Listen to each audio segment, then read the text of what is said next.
आज electric potential की 4th class में अपन बात करेंगे पोटेंशियल एनर्जी के बारे में। Potential energy due to system of charges जहाँ पे चार्जेस 2 और मोर देन 2 चार्जेस होंगे आपके पास। पिछली क्लास में अपन ने बात की थी electric potential due to spherical shell, और स्पेरिकल शेल में भी कंडक्टिंग और नॉन कंडक्टिंग, वो अपन ने देख लिया था। तो जब अपन ने चैप्टर स्टार्ट किया था तो अपन ने देखा था कि अगर आपके पास में स्टेशनरी इलेक्ट्रिक फील्ड है, कैसा इलेक्ट्रिक फील्ड है, स्टेशनरी इलेक्ट्रिक फील्ड है, तो आपका स्टेशनरी इलेक्ट्रिक फील्ड रिलेट होता है पोटेंशियल एनर्जी से।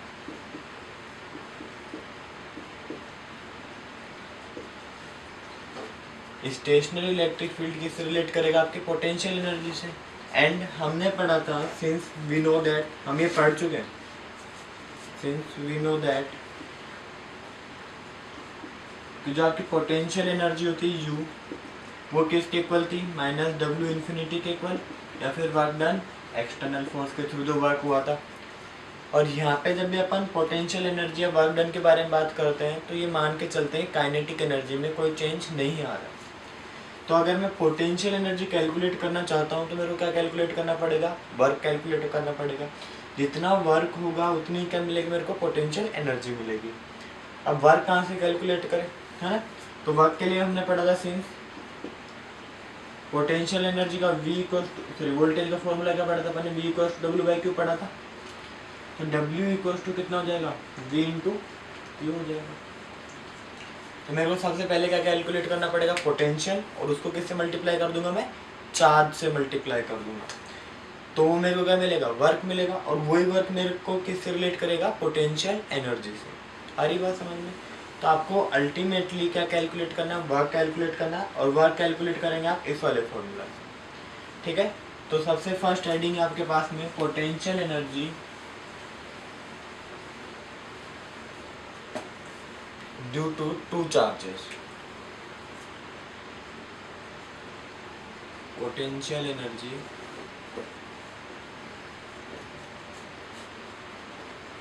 Due to 2 charges. आपके पास में 2 चार्ज हैं, उसकी वजह से आपको कैलकुलेट करनी है पोटेंशियल एनर्जी कैलकुलेट करनी है। मान के चलो 2 चार्ज हैं Q1 और Q2। यहाँ पे चार्ज Q1 रखा हुआ है, यहाँ पे चार्ज रखा हुआ आपके पास में Q2, और दोनों के बीच का जो डिस्टेंस है वो है R। दोनों चार्ज के बीच की डिस्टेंस कितनी मेरे पास में R है, ठीक है।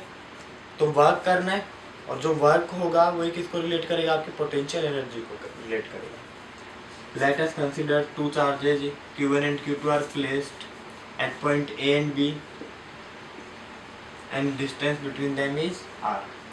तो चार्ज एक Q1 है, चार्ज Q2। तो मेरे को क्या करना है, देखो सबसे पहले अज्यूम करेंगे कि कोई चार्ज नहीं है, पूरे सिस्टम में कोई भी चार्ज नहीं है। आप लेके आए Q1 को।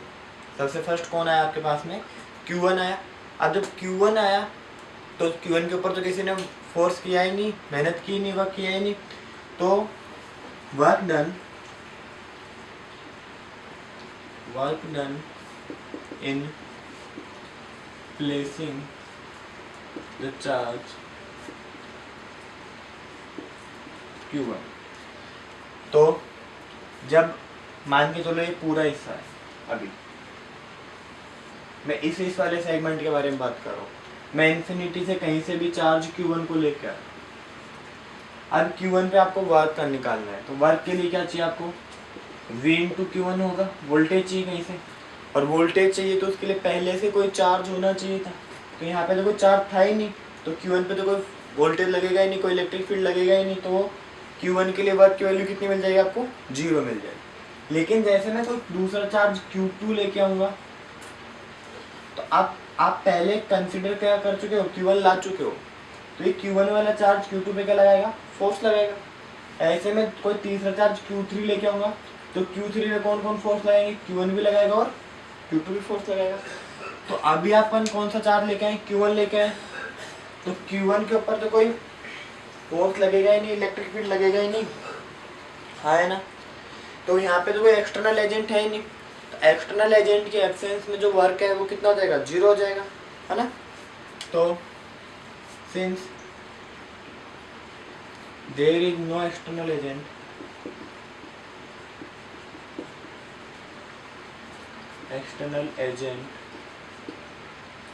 for Q1, therefore तो जो आपका वर्क डन है W1 वो कितना हो जाएगा, 0। अब आप लेके आओ चार्ज Q2 को B पॉइंट पे, है ना। तो अभी ये पहले से प्रेजेंट है आपके पास में, तो ये क्या करेगा, फोर्स लगाएगा, ठीक है ना। तो पोटेंशियल या फिर अपन निकालते हैं potential due to Q1 on Q2, Q1 की वजह से Q2 पे कितना पोटेंशियल लग रहा है, मतलब मेरे को डिस्टेंस कौन सी लेनी है, R लेनी है। तो V इक्वल्स टू कितना मिलेगा आपको, KQ/R होता है, यही फॉर्मूला है, कितना हो जाएगा 1/4πε0। कौन से चार्ज की वजह से लग रहा है वोल्टेज, Q1 की वजह से, तो कितना हो जाएगा Q1/R। ये आ गया आपके पास में, V आ गया। एंड वर्क डन कितना हो जाएगा, एंड वर्क डन भी, वर्क डन W2 कितना हो जाएगा, V इंटू Q2 हो जाएगा। वोल्टेज इंटू चार्ज के बराबर होता है, तो वोल्टेज कितना आपके पास में, KQ1/R इंटू Q2, तो कितना हो गया W2 इक्वल्स टू कितना हो गया, KQ1Q2/R। यहाँ तक कोई दिक्कत है, समझ में आया क्या किया अपन ने। सबसे पहले माना कि कोई भी एक्सटर्नल एजेंट नहीं है, तो जब अपन Q1 को लेके आएंगे तो उसके ऊपर कोई पोटेंशियल लगेगा नहीं, तो उसके लिए वर्क कितना हो जाएगा, 0 हो जाएगा। लेकिन जैसे आप Q2 को लेके आओगे तो Q2 पे कौन फोर्स लगाएगा, Q1 फोर्स लगाएगा या Q1 पोटेंशियल लगाएगा।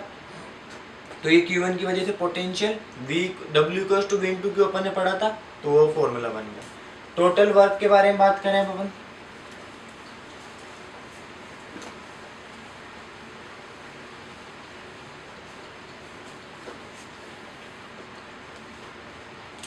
टोटल वर्क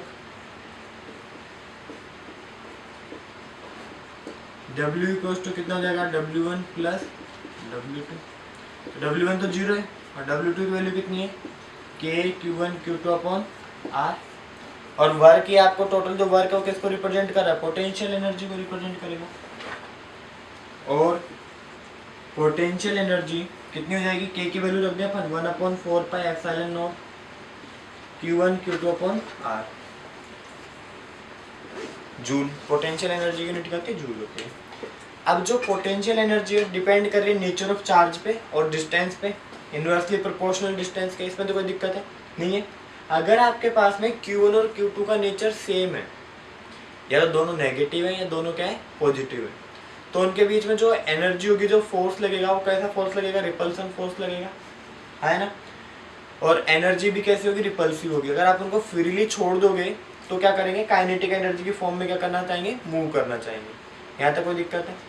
अगर आपके पास में दोनों का जो नेचर हो अपोजिट है, एक पॉजिटिव है और एक क्या है, नेगेटिव है, तो दोनों को एक दूसरे को क्या करेंगे, अट्रैक्ट करना चाहेंगे, तो पोटेंशियल एनर्जी कैसी हो जाएगी, नेगेटिव हो जाएगी। If Q1 equals to Q2 same nature है या सेम साइन है, या तो दोनों पॉजिटिव है या दोनों कैसे हैं, नेगेटिव है, तो पोटेंशियल एनर्जी कैसी हो जाएगी आपके पास में, पॉजिटिव हो जाएगी। पोटेंशियल एनर्जी हो जाएगी आपके पास में पॉजिटिव। और if Q1 equals to Q2 opposite nature के हैं,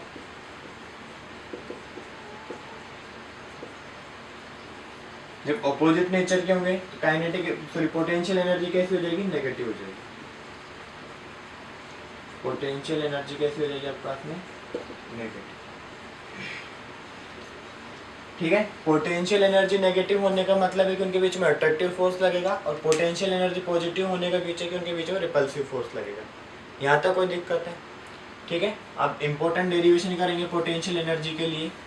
potential energy due to 3 charge, due to system of 3 charge,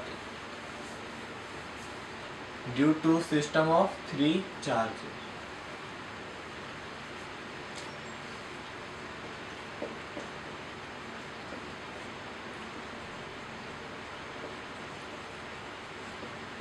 तीन चार्ज की वजह से क्या होगी पोटेंशियल एनर्जी, वो कैलकुलेट करनी है। तो अपन तीन चार्ज लेंगे Q1 Q2 Q3, ठीक है ना, और उनको तीनों को 3 पॉइंट्स के ऊपर रख दिया अपन ने। जैसे कि यहाँ पे रख दिया आपके पास में Q1, यहाँ पे रख दिया आपने Q2 और यहाँ पे रख दिया आपने Q3। जब भी तीन चार्ज रखेंगे, अगर नॉन लीनियर चार्ज रख रहे हैं तो हम ऐसे ट्राइंगल ही फॉर्म करेंगे। तो ऐसे ये ट्राइंगल बन गया आपके पास में। तो ये जो Q1 रखा है पॉइंट P1 पे रखा हुआ है, Q2 रखा है पॉइंट P2 पे और Q3 रखा हुआ है पॉइंट P3 पे। तो जो Q1 है उसके लिए जो डिस्टेंस वेक्टर है वो R1 वेक्टर है, इसके लिए Q2 के लिए R2 वेक्टर है और इसके लिए कौन सा वेक्टर आपके पास में R3 वेक्टर। कोई दिक्कत है यहाँ तक? Q1 और Q2 के बीच के डिस्टेंस को कितनी है आपके पास में R12, Q2 और Q3 के बीच की डिस्टेंस कितनी है R23 और ये वाली डिस्टेंस कितनी हो जाएगी आपके पास में R3 बनेगी। कोई दिक्कत है? तो अपन सबसे पहले क्या करेंगे, वर्क डन निकालेंगे Q1 के लिए, फिर वर्क डन निकालेंगे Q2 के लिए, फिर वर्क डन निकालेंगे Q3 के लिए और टोटल वर्क को क्या कर देंगे अपन ऐड कर देंगे, ठीक है। तो जब Q1 को आप लेके आए थे तब तो कोई एक्सटर्नल एजेंट था नहीं, तो Q1 के लिए तो वर्क कितना हो जाएगा 0। जब Q2 को लेके आओगे तो वोल्टेज किसका आएगा, सिर्फ और सिर्फ Q1 का। लेकिन जब Q3 को लेके आओगे तो वोल्टेज किसका आएगा, Q1 और Q2 दोनों का आएगा। मान के चलो एक बहुत बड़ी लैंड है, खाली जगह पड़ी है, इस पे आपको कब्जा करना, अभी कोई नहीं है, तो आप आए और आपने इस पे यहाँ पे क्या कर लिया, सीधा कब्जा कर लिया, आपको कोई रोकने वाला है नहीं, तो आपके अगेंस्ट वर्क कितना हुआ 0। लेकिन अगर कोई दूसरा आ जाए अब यहाँ पे, तो आप उसको क्या कब्जा करने दोगे क्या? तो पहले से कब्जे में ले रखो जमीन को, तो आप उसके ऊपर कुछ ना कुछ क्या करोगे, वर्क करोगे, और वो वर्क किसकी वजह से होगा, पोटेंशियल की वजह से होगा। तो जैसे Q2 आएगा तो Q2 को वर्क करना पड़ेगा किसके अगेंस्ट, Q1 के अगेंस्ट। लेकिन अगर मैं यहाँ पे कहीं ना कहीं से Q3 लेके आ जाऊँ, तो तीसरा बंदा भी लेके आ जाऊँ, तीसरा पर्सन भी लेके आ जाऊँ, तो ये दोनों इसका अपोज करेंगे, तो इस Q3 को इन दोनों के अगेंस्ट क्या करना पड़ेगा, वर्क करना पड़ेगा। तो Q3 को Q1 और Q2 के अगेंस्ट वर्क करना है, Q2 को सिर्फ और सिर्फ Q1 के अगेंस्ट वर्क करना है, और Q1 को कोई वर्क नहीं करना क्योंकि एक्सटर्नल एजेंट क्या आपके पास में एब्सेंट है। तो amount of work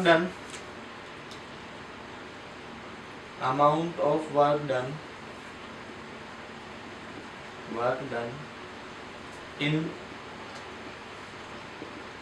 bringing charge Q1 to point P1। जब आप चार्ज Q1 को P1 तक लेके आए तो आपको कितना वर्क करना पड़ा, W1 की वैल्यू कितनी हो जाएगी आपके पास में 0, क्योंकि कोई वोल्टेज नहीं है। लेकिन अगर मैं लेके आऊँ अब Q2 को कौन से पॉइंट पे, P2 पे, ठीक है ना, तो कितना वर्क करना पड़ेगा, amount of work done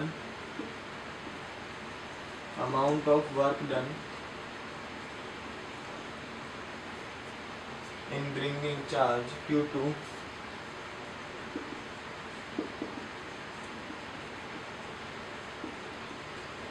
at point P2। तो वो W2 कितना हो जाएगा, potential due to Q1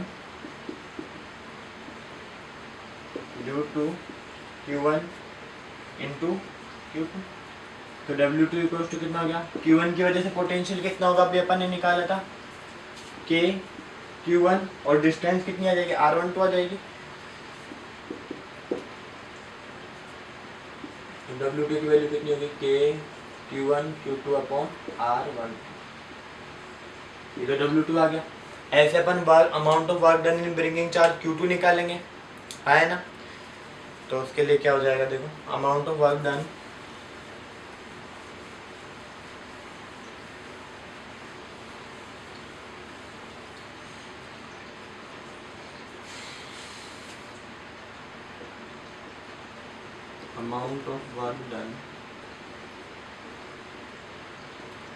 in bringing charge Q3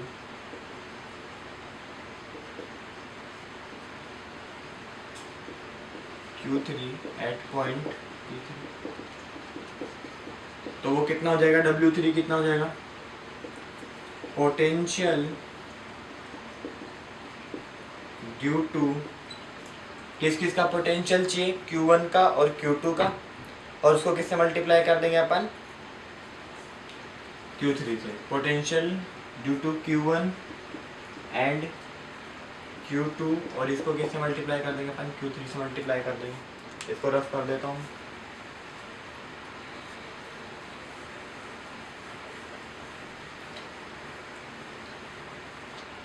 देखो अब potential due to Q1 and Q3, तो पोटेंशियल ड्यू टू कितना हो जाएगा, Q1 कितना हो जाएगा, Q1 की वजह से मैं V1 मान लूँ, जाओ लिख लेता हूँ, के Q1, अब डिस्टेंस कितनी आएगी R13 या R31 प्लस के Q2 अपॉन R23, और यहाँ पे क्या आ गया आपके पास में, Q3 आ गया।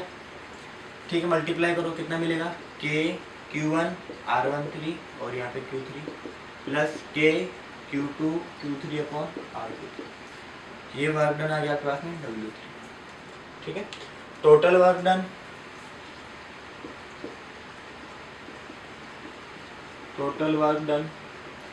W इक्वल्स टू कितना हो जाएगा आपके पास में, W1 plus W2 plus W3। W1 की वैल्यू कितनी थी, 0, के Q1 Q2 अपॉन R12 आया था। W3 की वैल्यू कितनी, के Q1 Q3 upon R13 plus के Q1 Q2 Q3 upon R23। क्या कॉमन आ रहा है, W को अपन पोटेंशियल एनर्जी लिख सकते हैं, और U इक्वल्स टू के कॉमन ले लिया मैंने, तो Q1 Q2 upon R12 Q1 Q3 upon R13 plus Q2 Q3 upon R2, और आप चाहो तो U के की जगह क्या रख सकते हैं अपन, U equals to 1/4 pi epsilon naught Q1 Q2 upon R12 plus Q1 Q3 upon R13 plus Q2 Q3 upon R2। ठीक है ना, ये आपके पास में potential energy due to 3 charges की वजह से आ गई है। ऐसे अपन 4 चार्ज के लिए निकाल सकते हैं, ऐसे अपन 5 चार्ज के लिए निकाल सकते हैं। ठीक है, कोई दिक्कत है यहाँ तक, पक्का नहीं है, यही सब टॉपिक है। अब देखो नेक्स्ट, अब इसमें छोटे छोटे से टॉपिक कर लेते हैं। Potential energy due to 4 charge के लिए क्या फॉर्मूला बनेगा,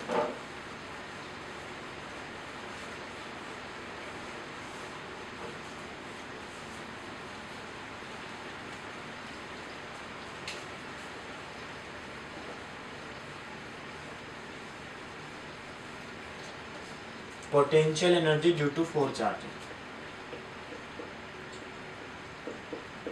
potential energy due to 4 charges.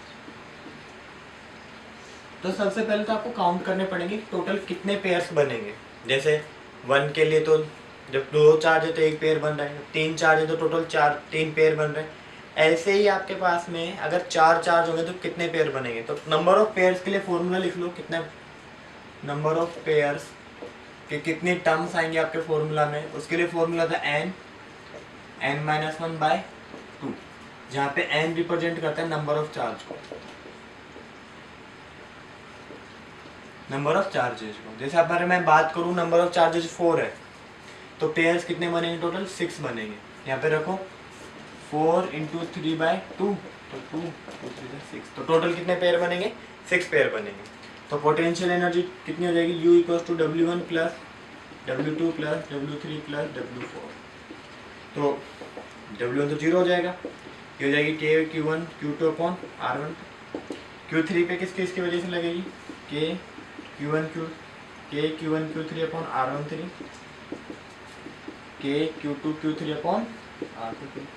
अब 4 पे कौन कौन लगाएगा, Q1 भी लगाएगा, Q2 भी लगाएगा और Q3 भी लगाएगा। तो क्या बनेगा, के Q1 Q4 upon R14 plus के Q2 Q4 upon R24 plus के Q3 Q4 अपॉन R3। देखो 6 टर्म्स बन रही है, एक नहीं बन रही। तो ये फॉर्मूला आपके पास में potential energy due to 4 charges की वजह से, जिसमें 6 टर्म्स आएंगे। अगर आपके पास में n चार्जेस हो तो, है ना, system of n charges, potential energy due to system of n charges. आपके पास में टोटल चार्ज कितना है, n है। तो उसके लिए फॉर्मूला बनेगा U इक्वल्स टू सिग्मा, 2 बार सिग्मा लगेंगे, देखो सब में 2 टर्म्स हैं चार्ज के, के Q J Q K upon R J के। जे की वैल्यू देखो सब में 1 तो आएगी आएगी, तो जे कहाँ से कहाँ तक जाएगा, जे इक्वल्स टू 1 टू लेके जे इक्वल्स टू एन तक, जितने भी आपके पास में टोटल क्या होंगे चार्ज होंगे। और के की वैल्यू जाएगी आपके पास में के -1 से लेके के इक्वल्स टू एन, के -1 से लेके कहाँ तक जाएगा एन तक जाएगा, जे इक्वल्स टू 1 से लेके के -1। अब देखो यहाँ पे टर्म्स रिपीट हो रही है आपके पास में, ठीक है ना, तो यहाँ पे आपको क्या लगाना पड़ेगा, आगे हाफ लगाना। तो ये आपका फाइनलाइज फॉर्मूला बनेगा, u equals to 1/2 J equals to 1 से लेके जे इक्वल्स टू एन, और के -1 से लेके के इक्वल्स टू एन तक। कैपिटल के की वैल्यू आपके पास 1/4πε0 होती है, तो वही लिख लो, ज़्यादा बेटर रहेगा, 2 के आ गया आपके पास में 1/4πε0 Q J Q K upon R J K, और हाफ आ गया। ये है potential energy due to N charges, ठीक है। आपको मैक्सिमम चार चार्ज ही मिलेंगे क्वेश्चन के अंदर, इससे ज़्यादा नहीं मिलेंगे, और डेरिवेशन आएगा तो 3 चार्ज का ही आएगा। टोटल पेयर्स कैसे निकालते हैं मैं बता चुका हूँ आपको। टोटल पेयर का क्या फॉर्मूला होता है, 1/2 n(n-1), और n क्या होते हैं आपके पास में, नंबर ऑफ चार्ज होता है। तो एग्जांपल नंबर फर्स्ट देखो, इसका आपके बोल रहा है कि दो प्रोटॉन है और उनके बीच की डिस्टेंस है 6 × 10⁻15 metre. Calculate the mutual electrostatic potential energy of the protons in electron volt, ठीक है। तो Q1 और Q2 दोनों प्रोटॉन है, तो 1.6 × 10⁻19। जो डिस्टेंस दिया हुआ आपको कितना दिया हुआ है, 6 × 10⁻15 मीटर दिया हुआ। सिंस U इक्वल्स टू कितना होता है, K Q1 Q2 upon R12, तो K की वैल्यू कितनी होती है, 9 × 10⁹। Q1 और Q2 कितना है, 1.6 × 10⁻19 इंटू 1.6 × 10⁻19 अपॉन R12 कितना है, 6 × 10⁻15 मीटर। ये जो एनर्जी आएगी ये आएगी आपके पास में जूल में, लेकिन आपको किस में चाहिए, इलेक्ट्रॉन वोल्ट में चाहिए। तो इलेक्ट्रॉन वोल्ट में जब एनर्जी चाहिए होती है तो देखो 1 इलेक्ट्रॉन वोल्ट इक्वल्स टू होता है आपके पास में, जो भी जूल में वैल्यू आई है उसको डिवाइड कर दो 1.6 × 10⁻19, तो यहाँ पे एनर्जी मिलेगी आपको इलेक्ट्रॉन वोल्ट में, है ना। तो इसको सोल्व कर लें एक बार। तो देखो जब आप इसको सोल्व करेंगे तो आपको मिलेगा 384, सोल्व करके दिखा देता हूँ। देखो ये पावर -15 ऊपर जाएगी तो प्लस का हो जाएगी, और सिंप्लीफाई करो, 3 से काटो, 3 3 9, 3 2 6, तो हो गया 0.8, ठीक है। पॉइंट हटा के अपॉन में 10 लगा सकता हूँ मैं, और यहाँ पे 10 लगा दूँ, तो 16 8 कितना होता है आपके पास में, देखो इसको सोल्व करो, 24 8 से 24 इंटू 16 इंटू 10 की पावर 9, ये ऊपर जाके प्लस का हो जाएगा, प्लस का 15 माइनस का 38 इंटू 10 की पावर -2, ठीक है। तो इसको मल्टीप्लाई करेंगे तो कितना मिलेगा आपको, 9 और 25 15 कितना होगा, 24 24 14, तो ये आपको मिलेगा 384 इंटू 10 की पावर -24 जूल, सॉरी -24 नहीं -14 जूल मिलेगा। ये तो जूल में है। अब आपको आंसर चाहिए इलेक्ट्रॉन वोल्ट में, तो डिवाइड करेंगे। इन इलेक्ट्रॉन वोल्ट के लिए क्या करेंगे अपन, जो भी आंसर आया 384 इंटू 10 की पावर -14 डिवाइडेड बाय 1.6 इंटू 10 की पावर -19, तो इसको सोल्व करेंगे तो आपको क्या मिल जाएगा, आंसर मिल जाएगा, ठीक है। तो ये ऊपर जाके +5, तो ये मिलेगा आपको 2.4 इंटू 10 की पावर 5 इलेक्ट्रॉन वोल्ट, या इसको लिख सकता हूँ मैं 0.24 इंटू 10 की पावर 6 इलेक्ट्रॉन वोल्ट, और 10 की पावर 6 का मतलब होता है मेगा, कैपिटल M से रिप्रेजेंट करते हैं, तो 0.24 मेगा इलेक्ट्रॉन। इजी सा न्यूमेरिकल था, कुछ ज़्यादा कुछ इसमें करना था नहीं, ठीक है। सिंपल फॉर्मूला बेस्ड क्वेश्चन था।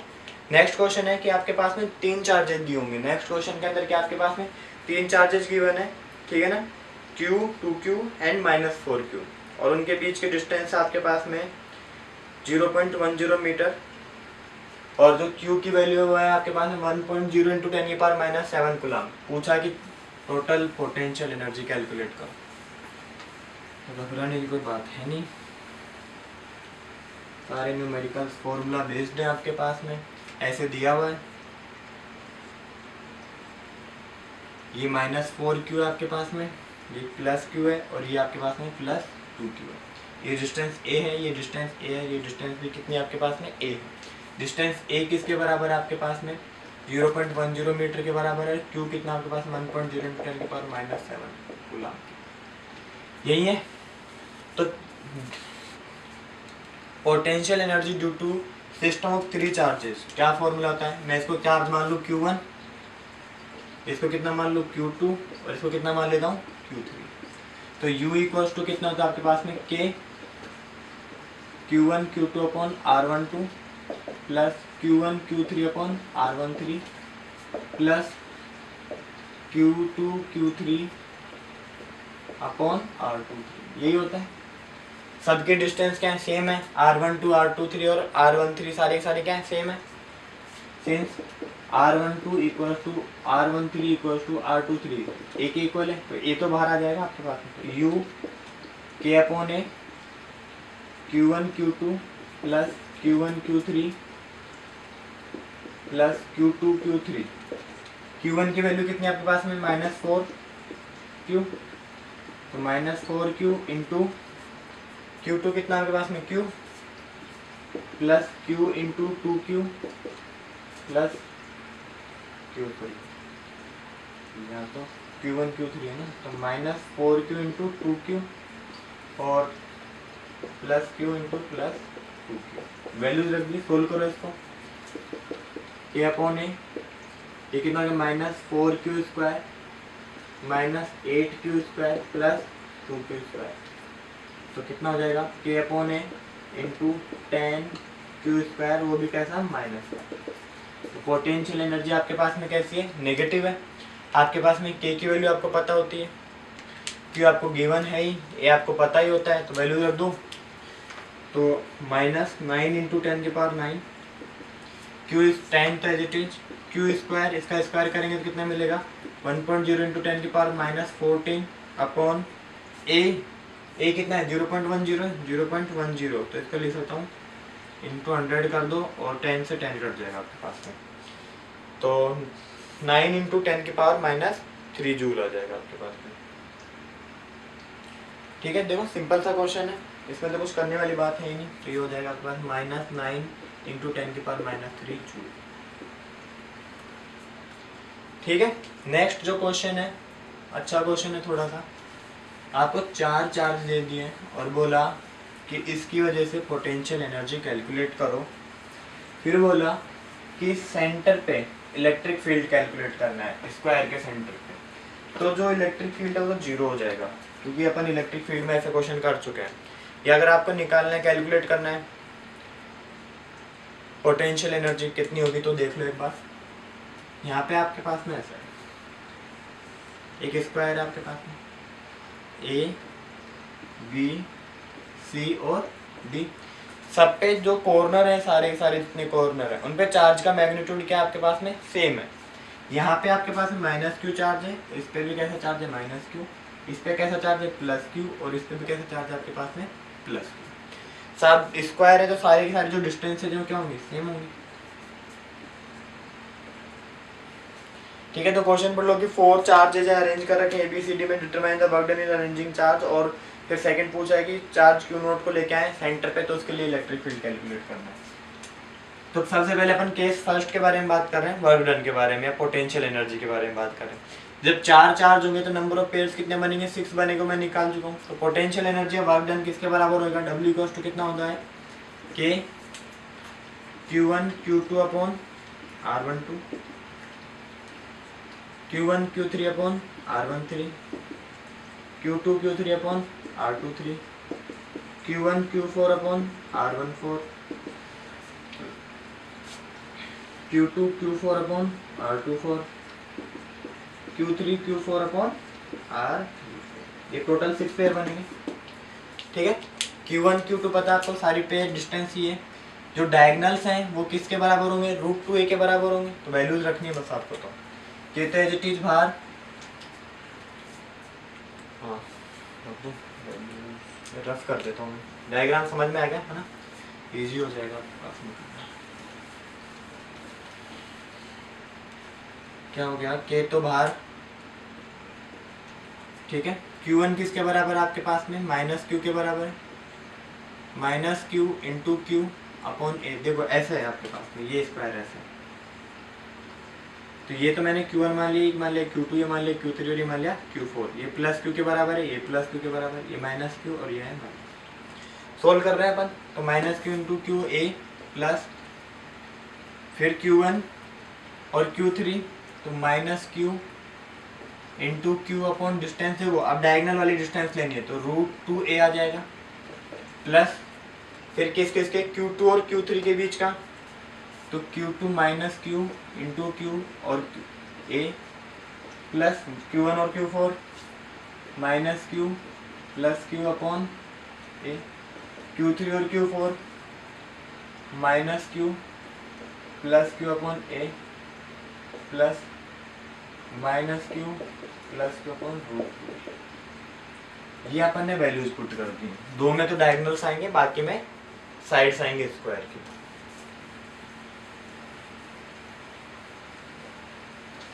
तो वैल्यूज करो, देखो मल्टीप्लाई करेंगे सब में माइनस क्यू स्क्वायर आएगा, है ना।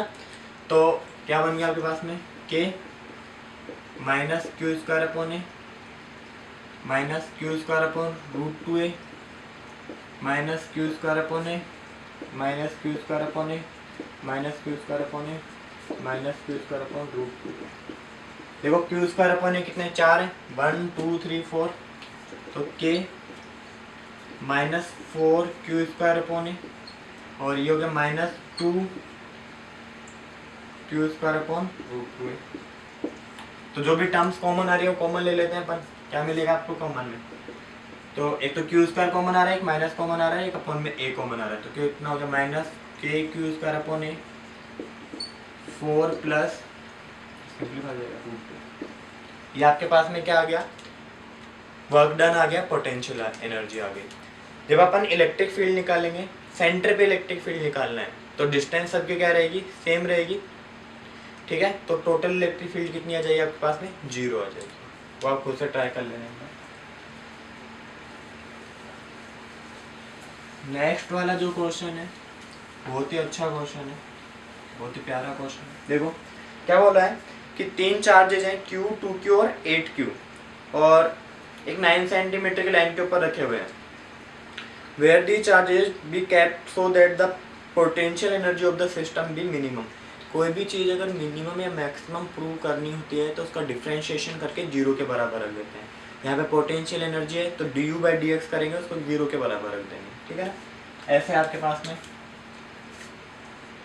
यहाँ पे रखा हुआ आपके पास में 2Q, यहाँ पे रखा हुआ है 8Q और यहाँ पे रखा हुआ है Q। टोटल डिस्टेंस कितनी आपके पास में 9 है, 9 सेंटीमीटर आपके पास में टोटल डिस्टेंस हो गया 9 सेंटीमीटर। ये मैं x मान लेता हूँ, ये डिस्टेंस x हो गई, तो ये वाली डिस्टेंस कितनी हो गई आपके पास में 9 माइनस x हो गई।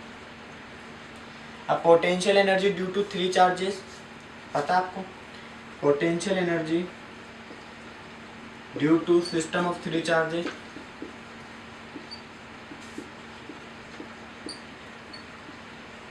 क्या फॉर्मूला होता है आपके पास में, U equals two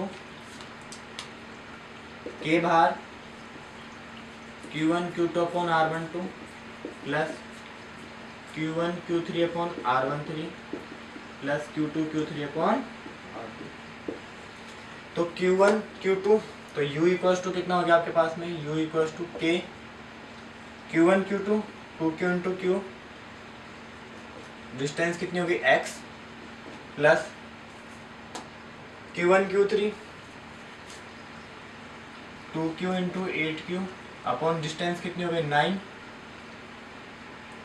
plus Q1 Q3 sorry Q2 Q3 तो Q into 8Q upon 9 minus sorry X, हाँ 9 माइनस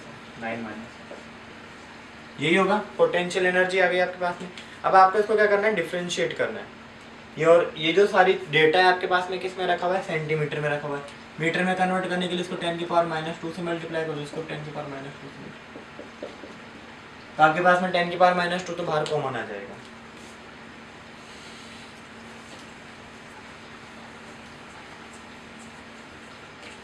u इक्वल्स टू कितना हो जाएगा आपके पास में k अपॉन 10⁻⁻2 और स्क्वायर हो गई आपके पास में 2q² upon x plus 16q² upon 9 plus 8q² upon 9 minus x। ठीक है, for minimum potential energy to be minimum कब होगी आपके पास में potential energy to be minimum. अगर आपको मिनिमम का केस चाहिए मैक्सिमम का केस चाहिए तो du/dx करेंगे और उसको किसके बराबर रख देंगे अपन 0 के बराबर रख देंगे। ठीक है, यहाँ तक कोई दिक्कत है? बोलो बोलो, यहाँ तक कोई दिक्कत है क्या? नहीं है? ठीक है ना। अब देखो इस पूरी टर्म का डिफरेंशिएशन करना है x के रेस्पेक्ट में। इस वाली टर्म में तो x है नहीं, तो ये वाली टर्म तो 0 के बराबर हो जाएगी। ठीक है, तो आपको मिलेगा k upon 10⁻⁻2 as it is. इसका डिफरेंशिएशन करेंगे तो कितना मिलेगा आपको? बोलो, इसका मिलेगा आपको -2q² upon x²। Differentiation of x कितना होता है x की पावर n-1 है ना। डिफरेंशिएशन ऑफ x की पावर n क्या होता है? d और dx कितना होता है? x की पावर n(x) n-1 होता है। यहाँ पे 1 अपॉन x है तो ऊपर जाके x की पावर -1 हो जाएगी, तो इसका कितना हो जाएगा -1 x की पावर -2। तो इसको ऐसे लिख सकता हूँ। इसका डिफरेंशिएशन करेंगे तो कितना मिलेगा आपको बताओ? इसका जब आप डिफरेंशिएशन करोगे तो आपको मिलेगा +8q² अपॉन 9 माइनस x का होल। और इसको रख दिया अपन ने किसके बराबर? 0 के बराबर रख दिया।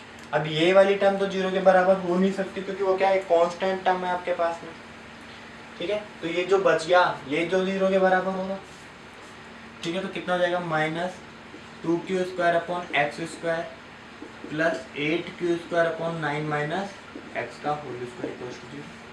ट्रांसपोज कर दो, तो ट्रांसपोज करने के बाद क्या मिलेगा आपको 2q² upon x² equal to 8q² upon 9 minus x का होल स्क्वायर। q² से q² कैंसिल आउट, 2 1 2 2 2 4 2 8 सॉरी। तो 1 अपॉन x² इक्वल टू कितना 4 अपॉन 9 माइनस x का होल स्क्वायर। अपने को x की वैल्यू चाहिए तो स्क्वायर रूट ले लेंगे दोनों साइड, तो कितना हो जाएगा 1 upon x equal two plus minus है ना। अब प्लस माइनस लेने में plus minus 2 upon 9 minus x। Distance तो कभी नेगेटिव हो ही नहीं सकती है। क्रॉस मल्टीप्लाई करो, एक बार प्लस लेंगे एक बार माइनस लेंगे, क्रॉस मल्टीप्लाई करेंगे 9 माइनस x इक्वल टू कितना हो जाएगा 2x, 3x इक्वल टू कितना 9, x की वैल्यू कितनी मिलेगी 3 सेंटीमीटर। तो पहले केस में तो x मिल गया आपको 3 सेंटीमीटर। सेकंड केस में जब आप नेगेटिव साइन लेके सोल्व करेंगे तो माइनस में नेगेटिव में आंसर आएगा। डिस्टेंस कभी भी नेगेटिव हो नहीं सकती, तो उसको अपन लेंगे। ठीक है, तो ये इजी क्वेश्चन था। सारे के सारे पोटेंशियल एनर्जी के क्वेश्चन इजी थे। ये जो पॉइंट है यहाँ से डेरिवेशन बहुत इंपॉर्टेंट है due to system of 3 charges का। ठीक है ना, न्यूमेरिकल्स इतने ज़्यादा इम्पोर्टेंट नहीं है। ठीक है, लास्ट क्लास में इस चैप्टर के लास्ट क्लास में अपन बात करेंगे कि जब आप एक डायपोल को रोटेट कराते हो तो कितना वर्क डन करना पड़ता है और डायपोल के लिए पोटेंशियल एनर्जी कितनी होगी। कोई भी डाउट हो कमेंट करो।